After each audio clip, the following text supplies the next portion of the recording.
Ethan had always been a man of caution. He believed in preparing for the future, meticulously planning every step, every decision, every possibility.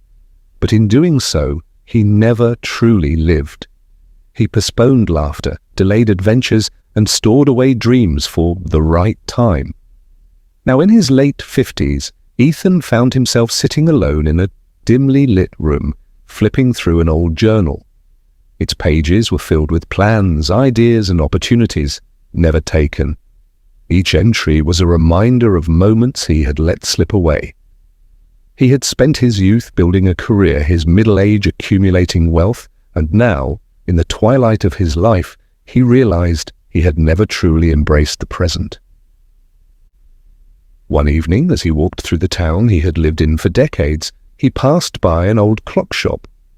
Inside, an antique pocket watch gleamed under the warm glow of a lamp. It seemed to whisper to him, beckoning him inside. The shopkeeper, an old man with eyes that held centuries of wisdom, noticed Ethan's gaze fixed upon the watch. Time is a strange thing, the old man mused. People think they own it, but in truth, it owns them. Ethan chuckled, shaking his head. I always thought I had enough time, but now I wonder where it all went.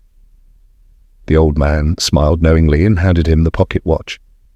As Ethan ran his fingers over its smooth surface, the world around him blurred. When his vision cleared, he found himself standing in his childhood home. He looked down at his hands. They were small, youthful, full of untapped energy. His mother stood in the kitchen, humming softly as she prepared dinner. Ethan's breath hitched. This was his past, a time when he was too busy dreaming of the future to appreciate these fleeting moments. The pocket watch in his hand ticked again, and suddenly he was in his 20s, standing in front of a girl he once loved but never confessed to. She looked at him with hopeful eyes, waiting for words he never spoke. Another tick. He was in his 30s, standing outside his father's hospital room. He had been too busy to visit that day, assuming there would always be another. But there wasn't. Tick. His 40s. He was in his office, declining his son's invitation to play catch, saying, maybe later. Tick. And then, silence. Ethan opened his eyes and found himself back in the clock shop, the pocket watch resting in his trembling hands. Tears streamed down his face. The shopkeeper gently took the watch from him. The past cannot be changed, but the present is still yours. Ethan nodded, his heart pounding with newfound clarity.